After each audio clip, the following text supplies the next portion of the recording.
It's the Worth Knowing live stream. I'm Matt Robison. And later in the show, me and my guest, Jonathan Larsen, former producer for Chris Hayes and Keith Olbermann and the Rachel Maddow show, are going to tackle today's massive Supreme Court rulings on birthright citizenship, trans athletes, and a sneaky campaign finance ruling that everyone thinks is going to help the Republicans, but I think could quietly help the Democrats more in the long run. We're going to get into all of that, but first, I want to talk about the question of whether there's an actual civil war brewing in the Democratic Party, something that could completely upend one of our two major parties and fundamentally change its leadership and its direction. After last week's sweep by three candidates in New York City, endorsed by Mayor Zohran Mamdani, the headline screamed that the Democratic establishment was frantic because the results were, in the words of Politico, a massive sledgehammer to the Democratic establishment in New York and far beyond as voters moved even further to the left. But I think this is a case of the media getting it all wrong, intentionally and with malice aforethought. Let me warn you that I could be wrong about that. It's quite possible that when Jonathan pops on in a moment and I ask him, he's going to tell me that I'm off base. It's quite possible that when today's Colorado primaries are all done, the progressive candidates might romp and every analyst out there will be making it sound like I'm all wrong. But I can live with that. Let me at least make my case to you. You ever see one of those optical illusions? There's a version that we do to our own minds when we construct stories to try to explain what's happening in the world around us. For example, one can look at what happened in New York and say, three progressives, two of them avowed democratic socialists, won, therefore progressivism and democratic socialism are on the rise. But in statistics, there's an effect known as omitted variable bias. It's what it sounds like. If you leave a key factor out of your analysis, other factors take the credit. And I think that's what's going on here. The omitted factor is change. Change is the most potent psychological driver in American politics, not only today, but for decades running. In fact, I would argue that if you look back at every single election since 1992, with only one exception, the party that best represented change is the party that won. The only difference in recent years is that change has taken on a bitter edge of desperation. Right after the 2024 election, 53% of voters told pollster David Shore that things are going so poorly in America that what's needed goes beyond mere change and that what they wanted was, quote, a shock to the system. 3/4 of voters told Navigator Research recently that the American political and economic system needs major changes or, quote, should be torn down completely. Even 27% of Kamala Harris voters told AP pollsters that they wanted complete and total upheaval in how the country is run. And that figure was 71% for Trump voters. Since the election of Donald Trump in 2016, pundits have been asking, what are voters thinking? Don't they know who this man is? And the answer is yes. Voters understood that if this was a choice between Batman and the Joker, a deeply flawed figure trying to keep the system, versus a psychopath who wanted to blow everything up, they wanted the Joker. They wanted the crazy guy covered in face paint who would shake things up even if it was a horrible disruption, because at least it was change. This was a desperate cry for help. And for Democrats, the desperation is all the greater because they have that same deep desire for change, that same frustration with the status quo, but it's compounded with their outrage over Trump. So what Democrats want now, and what we're seeing in the election results now, is two things: change and fight. Data journalist Elliot Morris measured Democrats' feelings toward a whole range of politicians and noted that they feel warmest toward fighter-coded figures. And he reached the same conclusion that I'm offering to you. He said, I do think this is about fighting Trump and the weakness of the Democratic establishment and not really about ideology. So when you get rid of the omitted variable bias and you put in the change and the fight factor and look again at New York's results, what do you see? Because what I see is voters screaming another desperate cry for help. Give us people who represent change. Give us people who will fight. But that's not what you're going to hear from a right-wing media like Fox News, who's thirsting for the socialism narrative because it's their last best chance to pump up the Republican Party in the midterm elections. And it's not what you're going to hear from the mainstream media, who just want to see a party bloodbath, because if it bleeds, it leads, and damn, do they need the ratings. Am I right? Am I wrong? Let's hear from one of my favorite guests, not just because of his deep experience working with some of the smartest people in politics today, not just because he himself is one of those smartest people and because of his sharp and funny writing on Substack, but also because the name of his publication is The Fucking News. And I get to say that name for promotional purposes as often as I like, which gets me out of my wife's reminder that I shouldn't curse so much on this show. Jonathan, welcome. I'm happy to help. Thanks for having me, Matt. You are doing a mitzvah for me. Let me tell you, I'm constantly getting that reminder. She's right, as she is about all things. But on this point, oh, is it refreshing to get to indulge. What's the name of my Substack again? It is TFN. No, you're Oh, the fucking news.substack.com. Yes. And you can subscribe to Jonathan. I'm trying to help you out, give you another excuse to say the whole thing out You loud. are the gift that keeps on giving. Now the love fest might be about to end here. Oh, yeah, no, I'm going to put my proposition right to you. I could be wrong. Do you see the results in New York and the results we've seen writ large for Democrats around the country as a thirst for change and fighters, or a growing preference for far left progressivism and even, dare I say it, socialism? So first of all, I think it's extremely difficult to accurately be determinative about not just results, but also voters. Like when you poll voters generally, the common denominator among most voters and non-voters, who are an important voting bloc as well, is that they don't know things, right? That's the reality. The number of people who don't know major US officials, don't even know their names, let alone their office or their positions, is massive. But I do want to push back on the framework that you set up, which was like change and fight. Is it change in fighters, or is it far left progressivism / ideology? Is that roughly? Oh, what you're saying is voters want both kinds, country and Western. No, I'm not. I'm not saying that yet. I'm not saying that yet. What I was saying is that voters don't know what they want. They don't know about most of this stuff. They don't read the stuff we do or the stuff that your listeners do. They don't watch or listen to the podcasts that your listeners do or that mine do. They're just not engaged to that extent. But the reason I wanted to push back on your framing, the construct, is because I don't think you can separate change and fighting from ideology and, in this case, far left progressivism. Because change from what, right? Fighting for what, right? You can't separate those things out. If you got someone up there who was just extremely bombastic, fighting for J.D. Vance or fluoridization of the water, people aren't going to be moved by that, right? It's about what they're fighting for, what they're fighting against, which is ideologically inextricable, right? Where Trump is doing things that reflect whatever his ideology happens to be at the moment those synapses fire, right? If the right wants change because of the Iran war, that's because he's violating the ideology that he ran on, which was this neo-isolationist America first, no new wars stuff. You can't say they want change without having to address, I think, from what and to what.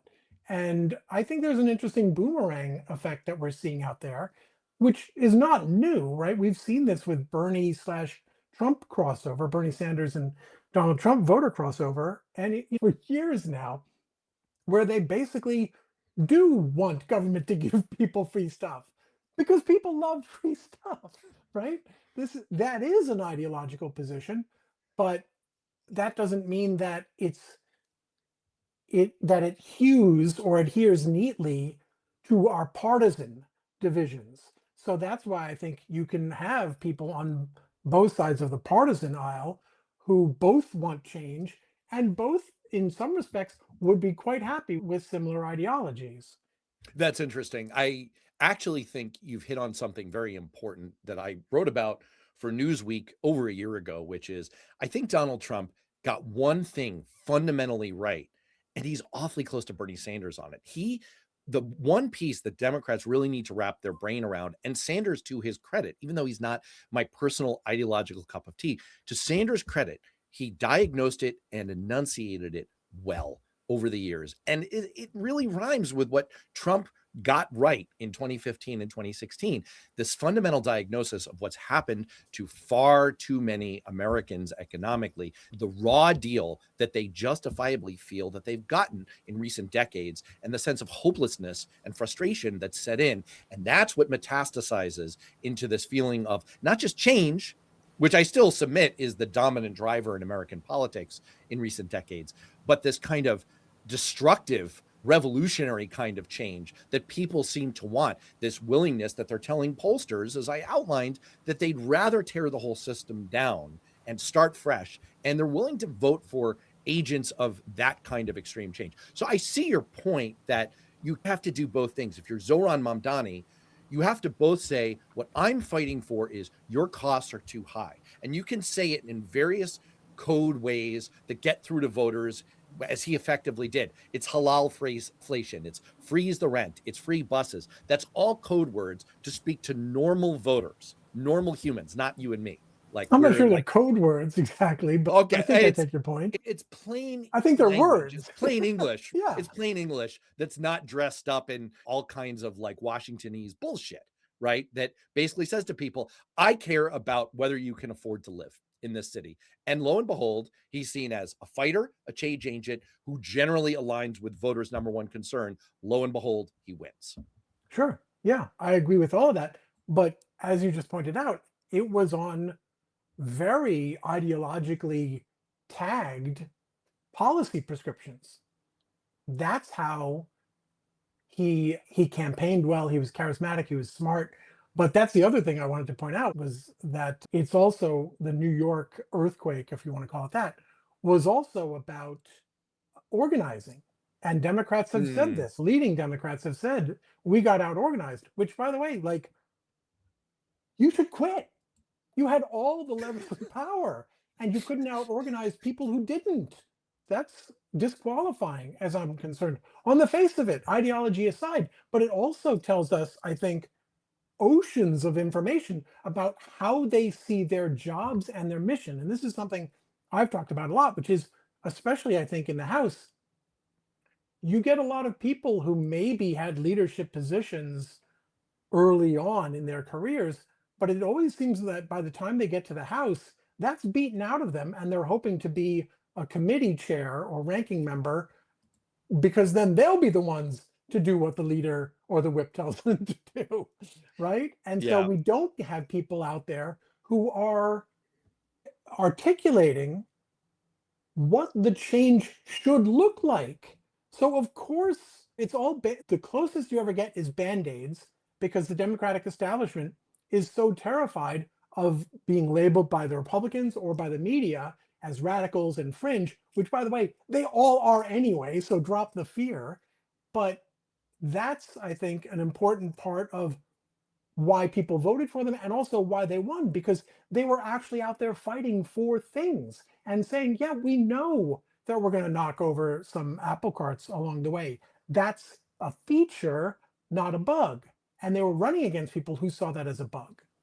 It's a really interesting tension that you set up, because during my career as a congressional staffer, that was sort of the formula. You got into Congress and you probably came in with all kinds of bright ideas. I used to be part of helping the people who ran the new member of Congress, like orientation seminar at Harvard.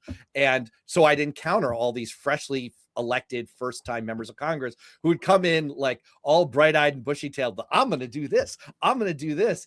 And it would usually be someone like me, whose job it was to whisper to them like, hey, buddy, if you do that, you're going to piss off your leadership. If you piss off your leadership, you're going to get crappy committee assignments. If you get crappy committee assignments, you're going to get bad press. You're not going to raise any money, and you're going to lose your first reelect when you're most vulnerable. So why don't you slow your roll?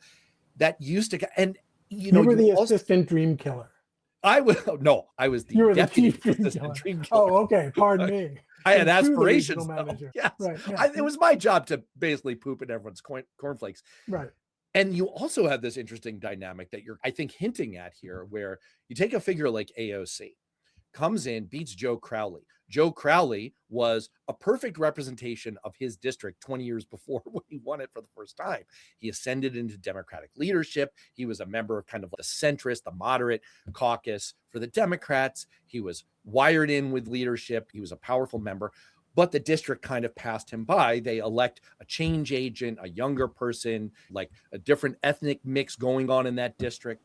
And AOC's journey is interesting too, because she's still a change agent. She's still revolutionary, but she's playing a lot more ball these days than she was when she came in and she was protesting with the Sunrise Democrats in Nancy Pelosi's office. It's a fascinating tension going on inside the Democratic Party these days. I think that's right. I want to make a point about her versus Mamdani, but also I also want to make the point that AOC, like to your point about first termers, right? That's when you're most vulnerable. You haven't built up the infrastructure of incumbency yet. Right. But that's when AOC was doing the Sunrise Movement protests. So yes. She was, to whatever extent she was glad handing and dream killing behind the scenes, she also secured her position and demonstrated that you can secure a position by being out there, by being out front, by breaking some of the rules. And the thing is, once you have that platform and that profile, it's a lot harder for the establishment to go against you, to take you down, and it's a lot easier for you to get things done without having to occupy Nancy Pelosi's office.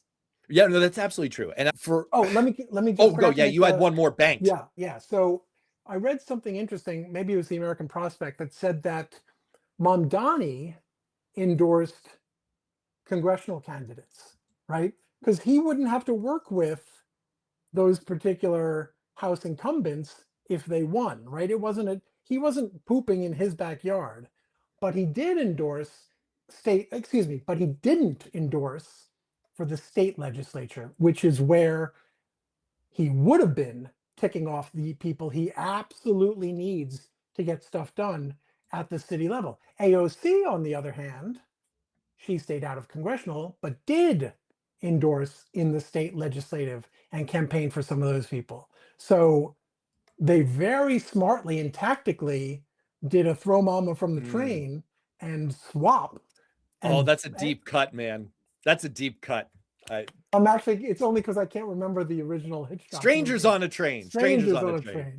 Yeah. I edited a film magazine in high school. That's a level of cool that you could only dream of. Yes, someday. Yes. Someday. All I did was write a couple Batman comics. And by the way, you like my Batman reference then? I did and I didn't. I don't think Democratic voters see the Democratic Party as Batman. I think I was going for a stretch there that in 2016, Hillary Clinton was deeply flawed and yet was fundamentally trying to uphold and preserve the system. And so she was, of course, if you squint, but what people don't think, but I get that. And there is a long-standing systemic critique of Batman and his approach that says you're not changing jack. But what you also do not have is individual Democratic voters, when they're in trouble, thinking maybe the Democratic Party will swoop down from the night and save me. No one thinks that. No one thinks that anymore. And that's a problem. We could get a lot into the brand issues of the Democratic Party, but I so badly want to get to the discussion that we teed up. There's so much going on at the Supreme Court today. And I even promised it in a banner. Look, I'm going to do it again. Ooh, like magic. I just want to get to a couple of comments that have cropped up so far, because I really do invite, for people who are new to this show, I really invite people to weigh in. We have a vibrant conversation going on in the chat right now, and I do love to respond to people's comments. I just want to point out that this is the fundamental problem, according to Cynthia Rice. Moderate Democrats are now not seen as fighting hard enough for regular people.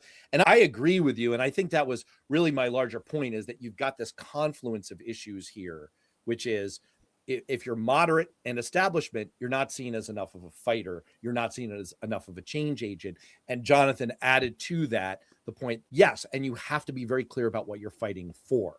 That's a key ingredient that Mamdani and AOC have gotten right. Jim Williams wanted to fundamentally agree with you about the level of disengagement from most regular normie people. They're not paying attention, right? Even today, even now. Today. I love citing, I have a pollster friend who I've had on the show many times who did a study on swing voters. In the weeks leading up to elections, they spend about as much time absorbing news and political news as the average person spends brushing their teeth. Less than 10 minutes a week. That's if you have good dental hygiene. So that's what we have to deal with. It's the reality. People lead very busy lives, which is Jim's point and your point. And finally, I just wanted to flag this one. Jim, I agree with you. I've said many times, people know this about me, AOC, Bernie, that's not my wing of the Democratic Party. But damn it, she is smart. She is a lot cagier as a political figure than the people that she's equated with by Fox News on the right. There is no AOC is not the left's Marjorie Taylor Greene. Okay. It's not even freaking close. She is very savvy. She is very clever. So is Zohran. That's why they're thriving politically. I think it's not, my whole argument is it's not about the socialism qua the socialism. It's because they're focusing like a laser beam, like a shark with a frickin' laser beam on its head on the issues that voters care about. And they're representing fight and change. That's my whole thing. I want to let you weigh in because I've been trying to field these, and then we can talk Supreme Court. Anything else on this? I would just push back on something you said in your monologue, which was something about the media acting with malice aforethought. And that is not my experience. I will say that I think the media do not do a good job, generally. That was always my experience when I was in the media, which might have something to do with why I'm not anymore. But the other point I want to push back on is the equivalence that the media draw between the Marjorie Taylor Greenes and the AOCs, which is that in addition to what it sounded like you were saying about the level of intelligence there, in addition, AOC is not an extremist. Right. MTG is an extremist both in policy and in wacky, messed up crap that she appears to believe are factual things.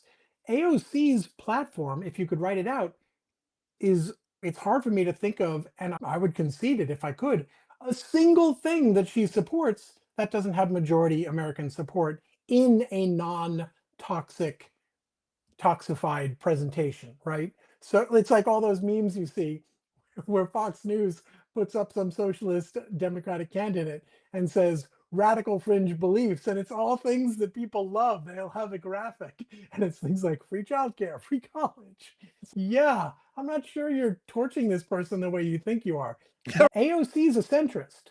If we define centrism not by the two parties, but by what Americans value and support, she's a centrist. She's the real centrist. That is such a good point. That the other fundamental difference that we can't just glide over is if you're caught fighting to get people the food they need, the healthcare they need, the housing they need, it's not the same thing as Marjorie Taylor. Now, MTG, to her credit, has shown that she can embrace a certain amount of personal change and growth. Mazel tov to her on that. So like, I don't want to skip over that, but it's not the same thing as the MAGA folks who are like, let's not forget the Trump administration literally went to court to try to prevent themselves from giving food assistance to 40 million Americans. There is a fundamental moral difference there. And I will also say, before we move on to our next discussion about Supreme Court decisions, that as always, I will give the public service announcement that I will put comments up on the screen here from all kinds of political views. If you're a Trump fan, you are welcome into this discussion and you can air your views right here. And I am willing to listen to them and show them. I will not, however, put up abusive comments or profanity other than when I'm promoting the fucking news, which is, that's delightful. All right, let's talk Supreme Court. 3 huge cases. I guess we really should start with the biggest blockbuster of all of them, which was the Birthright citizenship case today. And I think there are 2 ways to look at that. You could say this was chalk. This was the Supreme Court, by a relatively strong majority, ruled to uphold settled law, which has been settled for 128 years, and the plain English, strict constructionist reading of the 14th Amendment that was so obvious that even a third grader should have been able to affirm it. The other way of thinking about this is, yeah, but 3 of these right-wing justices did not do that. Do you find today's ruling hopeful or ominous? I think it's worth considering the fact that Kavanaugh actually cast sort of a split vote. He argued that birthright citizenship is a violation of federal law. He dissented, however, from the idea that it's unconstitutional. So when seen through the lens of the 14th Amendment and constitutionality, it was only a 1 vote margin. It was 5-4. So that is, I think, hugely ominous, but I also think that the outcome is certainly what matters right now. But in theory, it certainly raises the stakes for 2028 in terms of, or possibly depending on whether a member of the Supreme Court dies or retires before 2028, those numbers could flip if a Republican is able to install yet another member of the Supreme Court who's more compliant than some of Trump's have proven to be, and John Roberts has proven to be. So in theory, we're just one Supreme Court justice away, depending on which one it is, from the Supreme Court reversing today's ruling on birthright citizenship. And let's not forget that, as you wrote, and I'm just going to read your own headline back to you on the fucking news, as you wrote 3 days ago. Here's your headline: The GOP's mass deportation of humans, sanity, and U.S. economy. Subhead: Supreme Court just cleared the way for Stephen Miller to die of a catastrophic self-induced orgasm. Jonathan, what did you mean by that?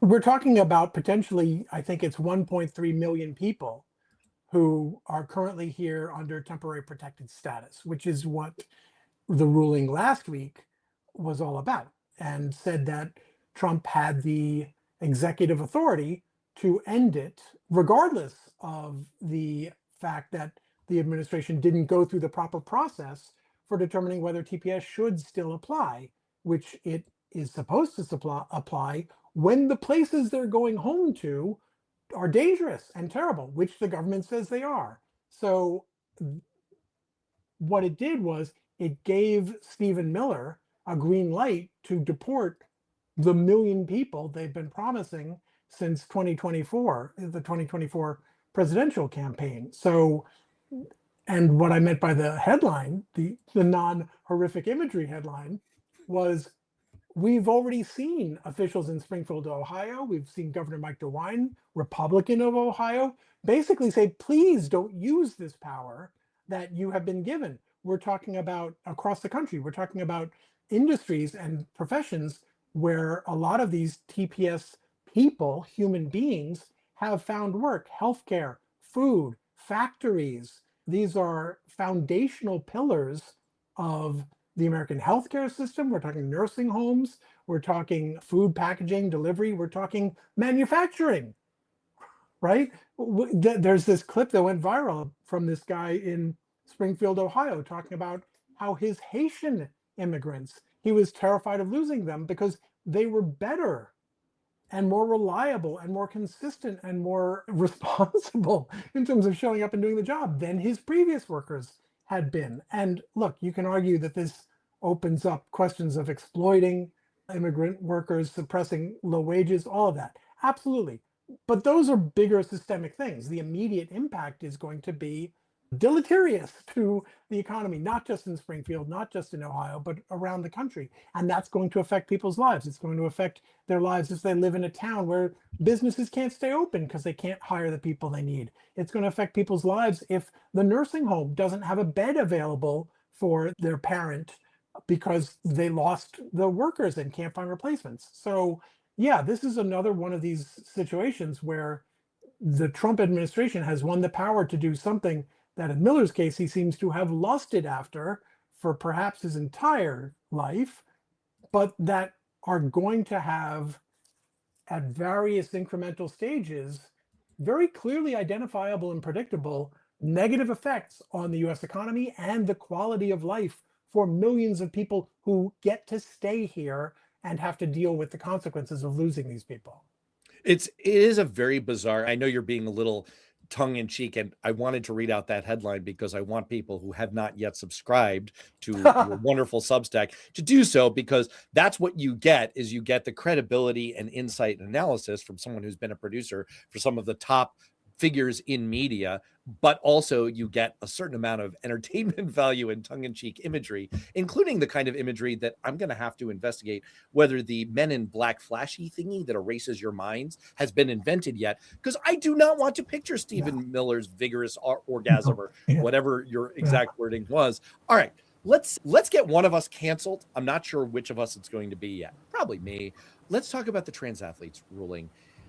This is a tricky one. I'm going to talk about it politically more than as a matter of law.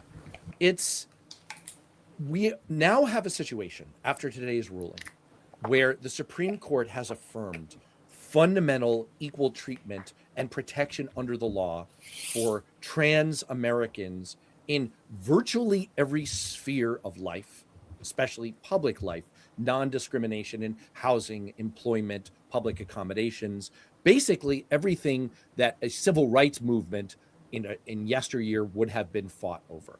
We have marriage equality. And yet, at the same time, there's been a backlash in America to equality. You see it in polling, especially among Republicans, but not limited to Republicans, over views on marriage equality, for example. And it seems to coincide with the rise of prominence of issues like, we're mostly talking about trans women here, but trans women having access to spaces previously reserved for natal women, like bathrooms, and the issue of trans women competing with natal women in sports. These seem to be hot button issues where Americans seem to have more mixed views. It's certainly been a hot button inside the Democratic Party. Congressman Seth Moulton faced significant backlash for expressing the view that he would not want his daughters to compete in sports with trans girls. He felt that was unfair. It does seem like that view is, according to polling, about where the majority of Americans currently sits. So this is a complicated one from a political standpoint. What is your read on this, the effect of today's ruling and how it lands politically, and where we go from here? I want to back up just a little bit and say that, and I think it's extremely important when we process these issues to keep in mind, or to be aware of the fact that they didn't arise organically. The grassroots of America basically did not care about this stuff. I did a piece during the 2024 campaign where I basically backtracked, I reverse engineered, where did this come from as a driving issue? And the Trump campaign used it in their advertisements. But what they used in their advertisements was a story that CNN, not Fox, that CNN did, where CNN had gone back to the 2020 campaign and looked at Kamala Harris's campaign materials then, which included a survey which asked her about transgender rights. And they just decided, we're going to resurface this. There was no big raging debate. They just decided, we think this is important. And so they published that on the website. And then one of the anchors decided, let's put that on my show tonight and have the guy who wrote it be on the show. So now you've got video. Then it gets out there. People start responding. And now the ad makers for the Trump campaign, now they've got something, a new piece of shit to throw against the wall and see if it sticks. And guess what? It stuck. But the mainstream media surfaced it and then helped it stick. The reality is the transgender population is extraordinarily small. The transgender high school population is extraordinarily small. The transgender high school student athlete population is extraordinarily small. So of course, this was not a burning issue for the country until the media and the Trump campaign decided, what if it were? Okay, so this is a classic case of cherry picking something that affects a minuscule number of people and appealing to this innate, trying to awaken this innate sense. That's not fair. That's wrong, which gets me to the political angle of this. And on the political angle, what I would say is that I understand why people say that's not fair, that's wrong, because they see someone they think of as a male with what they consider male physical attributes, which potentially can give them a leg up in whatever athletic competition we're talking about. But the reality is, the real problems aren't arising from what do we do with these kids in this system. The system is a mess in the first place, right? The system is predicated on the idea that there are two genders, male and female. We're learning that's not an easy classification to make. So already the boxes we're trying to put people in are messed up. But also I would back up, and no one thinks, I haven't seen anyone make this case either, but what the hell, that's why I'm here. The way we look at student athletics is also messed up. The biggest divide in student athletics isn't even between boys and girls, it's between the kids who get to play and everyone else. Yeah. The biggest discriminatory factor in student athletics is basically comes down to whether the coach likes you, which may or may not correlate to physical ability. But it's random and absurd that every kid in public school doesn't get to play on teams, right? We have this arbitrary cutoff. So that, I think, is the root, or all of that is the root of what we're dealing with here, because we have these essentially arbitrary boxes that are based on things like class and physical ability and gender norms that don't conform to reality. So of course you can find areas to fight and create divisiveness within that realm. That's my take. I mostly agree. I'm gonna offer what in Congress we would have called a friendly amendment to your last statement there. Do members of Congress usually love it when people offer friendly amendments? It depends on if you've worked with us behind the scenes first. We haven't. You don't know what I'm about to say. That's right. So make it friendly, buddy. Yeah. So look, I'm going to co-sign your point that this is a fucking tiny slice of Americans and American kids, for Pete's sakes, that we're talking about here, that has been elevated, talk about with malice aforethought, that has been elevated to turn it into a political issue. I agree with that. And I agree that it misses a bigger, important problem when it comes to access. I don't think the issue is so much whether the coach likes you. I think the issue is pay to play sports and youth sports in America. Believe me, I'm the father of 3 kids, 2 of whom, one is a swimmer, 2 participate in 2 of the biggest pay to play sports in the country, which are basketball and soccer. But swimming, by the way, is no slouch in that regard either. We pay through the nose, and we are lucky enough to be able to afford to do that. I can tell you that when I coached girls, which I've done for many years in basketball and soccer, there were parents, there were families that struggled to pay the amounts that are required. These are for town teams, much cheaper than the club sports, the AAU sports, where it's thousands of dollars a year. The reason you don't see as many of those kinds of players, and the reason that our youth development system is so far behind, and why the Europeans are eating our lunch in both of those sports, is because of that factor, because we leave so many kids behind. That, to me, is the bigger issue, not whether a handful of trans girls get to compete. My personal rule of thumb, again, having coached girls for many years, my personal rule of thumb is if it's before age 12 and puberty, it's no big deal. I do think that testosterone is a hell of a drug. I do think that there are some differences you start to see on the court or on the field at that point. That is a tough issue to work out. I don't necessarily hate the idea of states and localities trying to figure out a solution around that, but I very much co-sign your point that we're talking about a vanishingly small number of kids. I think we can figure this out without literally making a federal case out of it. That's my 2 cents on it. And I will, just one final thing, because I try not to get into it with people in the chats with whom I disagree. I'm going to go ahead and disagree with Bobby Fischer here, who in an earlier chat was saying that's right. Tired of helping the world that hates us billions to other countries. Bobby, you're wrong, brother. You are wrong.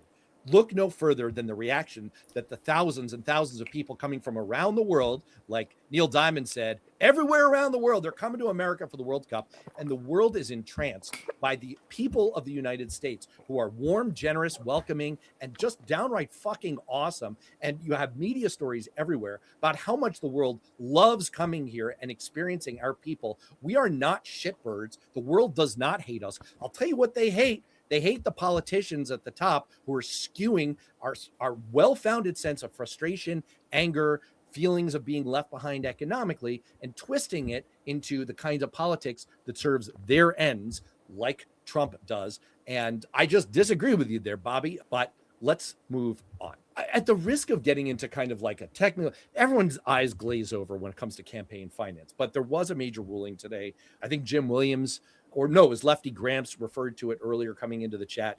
We do have to talk a little bit about this ruling that campaign committees, independent expenditures can share campaign dollars with campaigns. Let me just say that from a technical standpoint, here's what's going on here. I know this one pretty intimately as a reformed campaign manager, a former campaign manager.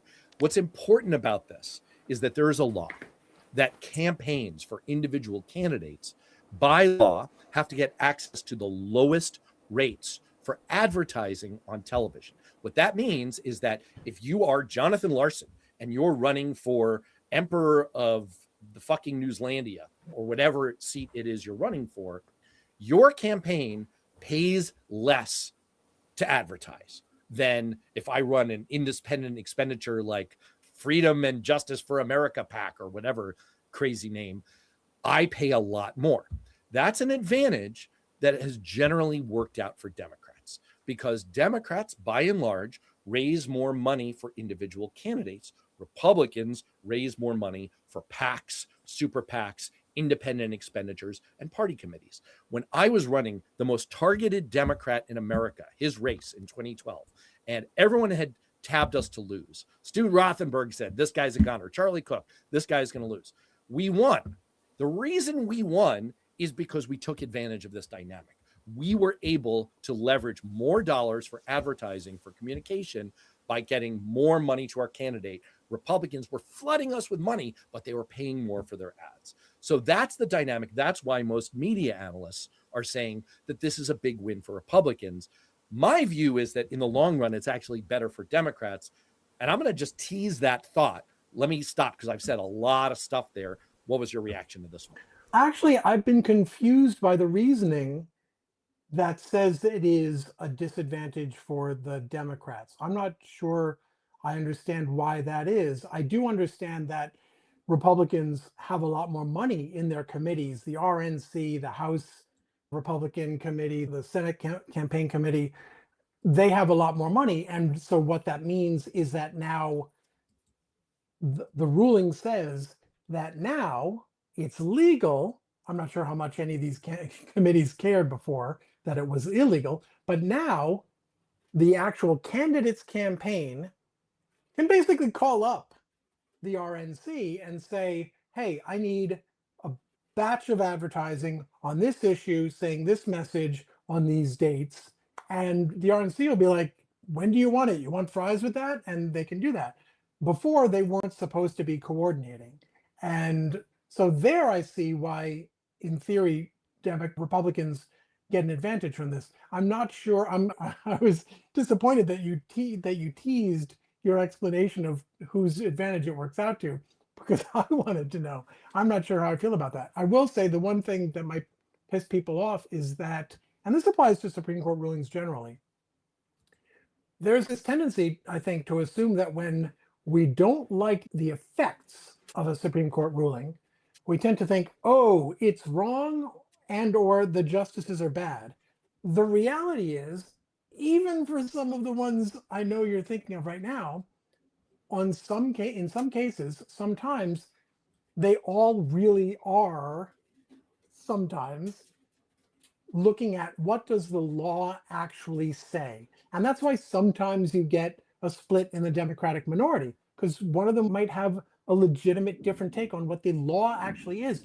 The law is not perfect. The Constitution's not perfect. So when these justices hand down rulings, they can often suck because it's fruit of the poison tree, basically. The law that guides them sucks, or the Constitution sucks, which is why we've had to amend it. So in that light, I'm not sure that I can say that today's ruling on campaign financing is wrong in the eyes of the law or the Constitution. This is one where I've been a very unpopular voice, I think, among some people. I'm not saying I know whether campaign finance rules are better or worse, but I'm just not sure that the Constitution actually allows for them. But go ahead. I think from a legal standpoint, you could well be right. I'm not sure I disagree with you on the reading of the law here. I think the reason that people are saying that on the surface, this is a win for Republicans is that under this ruling,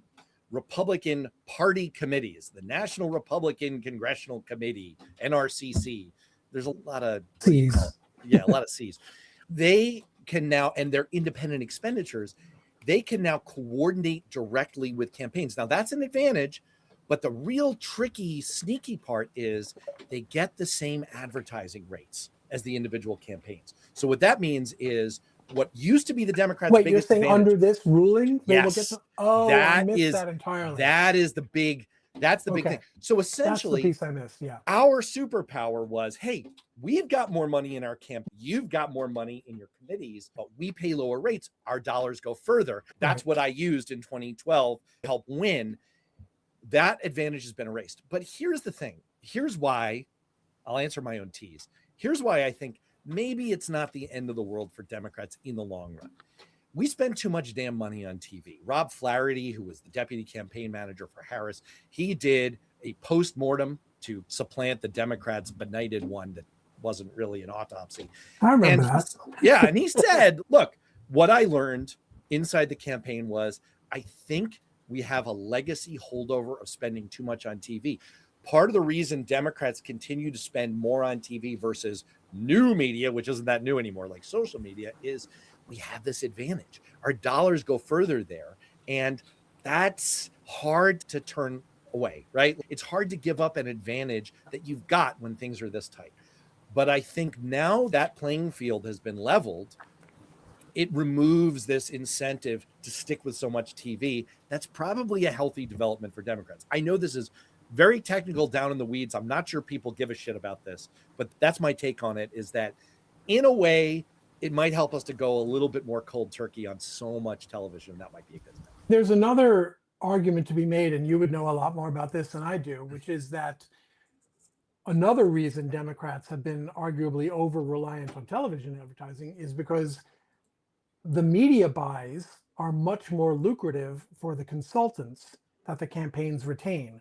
And so if a consultant is going to make 10 times the money spending the same amount on TV ads as he would or she would on digital ads, you don't have to, that's not very far in the weeds to figure out where that's going to go. And that dynamic, I'm guessing, doesn't seem to have really changed that much, especially since a lot of what we saw in the wake of the New York election results was a bias towards incumbency and privilege and just inertia, frankly. And so we have yet to see in any of the autopsies, let alone in Ken Martin's running of the DNC, we have yet to see a clearing out of the consultancy class that profits from focusing on TV ads. I agree with you. And I want to be a little bit careful here because some of my best friends are political consultants, and some of them are in the business where part of the way they make their money is through TV advertising. And look, I agree with the comment that I just splashed up here from Stephanie-VW3QQ. TV is still a powerful medium. Absolutely. I'm not saying go absolute cold turkey on TV. I did write an entire article for Washington Monthly 2 years ago arguing, yeah, but we should dial it way the fuck back, because TV advertising, like political scientists have looked at this over and over again. it is minimally effective these days. It is much less effective than it used to be. There's just an absolute ton of evidence about that. Maybe I should put that one up on my Substack, and I'll go ahead and promote my own Substack while I talk about this. I don't want to necessarily belabor this too far, but I will say Rob Flaherty agrees with you, Jonathan, that he said it, not me, that the incentives inside the Democratic Party to our consultants, who do know a heck of a lot, and a lot of them are very good at what they do, but the incentives are a little bit messed up. The way we compensate people who produce television is different than the way we compensate people who do social media. And because of that, we've incentivized our consultants who run our campaigns, we've incentivized them to tilt a little bit too far toward television. If this is a step in the direction of ironing that out, it could be kind of good news. All right, look, we're getting down toward the end of the show. We're into the lightning round, and boy, I want to promote the heck out of your Substack here, because you've got so many good articles up here. I don't know where to start. I'm going to give you dealer's choice, and I'm going to switch the crawl here. I'm going to give you dealer's choice. You've got, among the many great choices just from the last few days, you've got the Supreme Corrupt, about the underlying corruption on the Supreme Court. That's a great one. You've got the deliciously titled The Great American State Fail, about Donald Trump's faceplant with his lame carnival 250th thing. We've already covered. Oh, you've got male toxicity, which is MAIL. Boy, those are just three. Would you like to pick one that you'd like to talk about a little bit, or go off menu? I'm going to do both because I'm a greedy asshole. I also have original reporting at jonathanlarson.substack.com, where I actually break stories and reveal things. So people can check out my reporting there. I did some reporting on the Freedom Trucks, for instance, broke a couple stories about what was in those things, which are at the State Fair. In terms of, thank you very much for teeing up the menu from the fucking news. I think it's apropos of our discussion about the Supreme Court. The point I made in today's edition of TFN, it's a weekday morning newsletter, just so people know, which is that, and you were kind enough to flag this when we were texting about the show today, I think we're overly focused as a society on the idea that corruption has to involve money. And I think that sets us up to miss when corruption is driven by ideology, right? You can give someone a job or a contract or create a policy for reasons that are corrupt in their intent, not because someone wrote you a check, but because you're a fascist or whatever, a racist or whatever. That's corruption too. If you're Pete Hegseth and you clean out the upper ranks and deny promotions to women, to Black decorated, respected Black military officers wholesale, and you elevate, in some cases, unqualified people to those positions, even if no one writes you a check, that's corrupt. And in terms of the Supreme Court, we're seeing these people violate their oath to uphold the Constitution and turn their nomination testimony into perjury, all of which is impeachable. You can impeach, and Scott Dworkin and Congressman Steve Cohen of Tennessee, they're pushing impeachment articles for John Roberts. There's no accusation that he took a single dollar. So it's really important that people understand that ideology can be the motive for corruption as well. And I would argue that our current political environment, yes, of course, money has played a role. It's built the infrastructure to make this happen. But the reason it's happened is because the ideology is working on people. The message that rich people are using their money to spread is succeeding, which means now we have genuine believers who don't have to be paid anymore, right? Maybe the Koch brothers and others, the Richard Vigueries, had to pay people to spread that message, but the people who heard that message, they're true believers now. That's what we need to reckon with. We've got an entire generation coming up now. No one needs to pay them. They believe this stuff. That's corrupt because it flouts the law, it flouts the oaths they take if they're in office, and it's against what the duties of office are supposed to be. So that was the case I was making, was that regardless of Clarence Thomas's personal financial corruption has been well documented by ProPublica and others. But you don't need that. And so I hope no one is keeping their powder dry on impeachment because they think, oh, John Roberts hasn't taken a bribe. I don't care. And by the way, yes, you can throw in his wife and failure to recuse and all that. She's got a job that's incriminated. So maybe a bad example. But the point is, you don't need that stuff. And arguably, that's much less important than the reality that these people believe this stuff. John Roberts has been pushing this stuff since the 80s, the early 80s, when he was in the Reagan White House. So I hope people will expand their aperture when they think about and act on official corruption. Two things. One, you alluded to the ProPublica story, the original story there.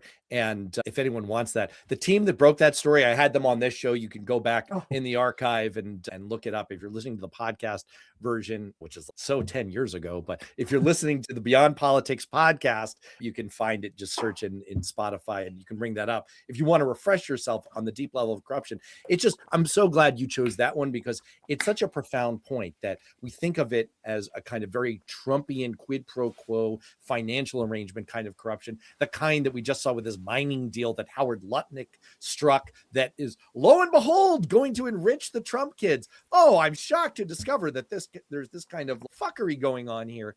But beyond that, there's a more fundamental kind of corruption that we seem to have taken for granted, where people abrogate their oaths openly to the Constitution, to uphold the Constitution, to faithfully execute the law in some cases. We just ignore that people are liars. I will tell you that I learned this basic lesson, the point you're making, from a Republican. One of my professors at the Kennedy School of Government is a Republican political operative, a former ambassador under George W. Bush, who said to us, what about your obligation to the truth? What about your obligation not to lie? What about your obligation to uphold promises and oaths that you take? He was speaking in a different context. That's the fundamental point you're making. And it's such a good one. And if we lose sight of that, we don't have values anymore. It's not all just political angling and who gets to pay lower ad rates. It's also, do we have any values, morals, and beliefs anymore? And it was a terrific article and a great point. And I think on that note, I'm going to sneak in just one more for 30 seconds, just one more. And because host privilege, I really enjoyed your article. There have been so many wonderful takes on the faceplant of the Great American State Fair, but I enjoyed your version of it, especially. And the reason I wanted to close on this is it's just such a delightful story. It pairs like fava beans and a nice Chianti.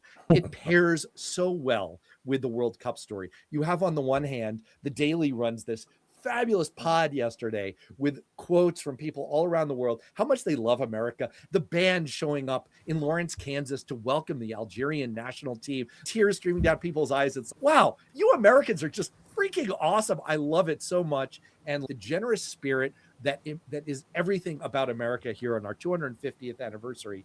And then you've got the contrast to the Donald Trump self-immolation, embarrassment, humiliation fest. Just go look up on social media, if you will, people, the many videos that have emerged of people streaming away from Trump as he's speaking last night, or Fox News hosts pointing at empty grass fields and saying, throngs of crowds here turning out for Trump. It's just can't be improved upon. I'll give you the final word on that one, though. I was just going to say, thank you. That's very kind of you. Mostly what it was, just trying to put in one convenient place the amazing amount of evidence of shoddiness, slipshod planning. They only had 250 years notice.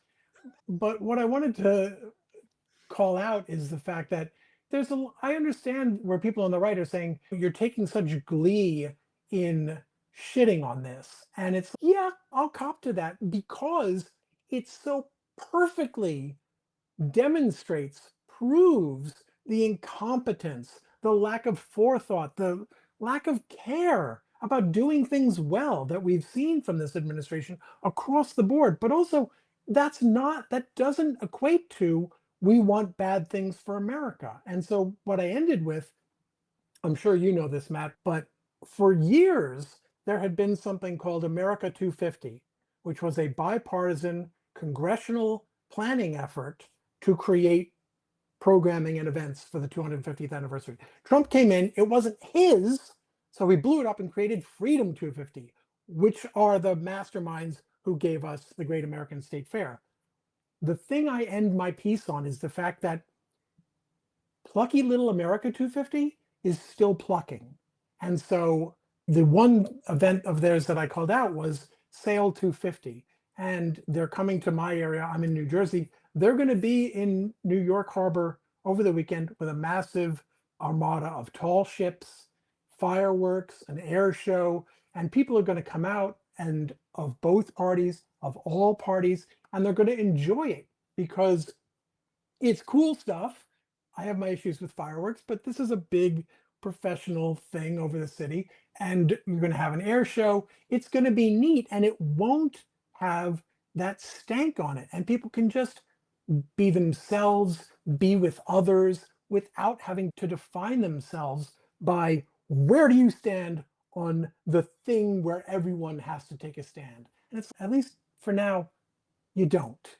That's so refreshing. And that really does bring us full circle. It's a great note to end on, because that was really my point in the opening monologue. Is that's the spirit that I'm picking up in all these stories about Americans welcoming people from around the world at the same time that we're having this robust chat about ending temporary protected status. And what if we send the Haitians home? We're welcoming the Haitian World Cup team here, and real Americans who aren't filled with vitriol and hate and Stephen Miller's whatever mind virus has afflicted that man and made his hair fly off his head.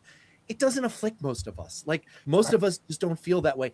And I don't blame MAGA people if really their vote for Trump is about a desperate cry for help because they're feeling distressed. I actually have empathy for this. And I believe that deep down, the spirit that we're seeing in all these World Cup stories is the real spirit that we all share.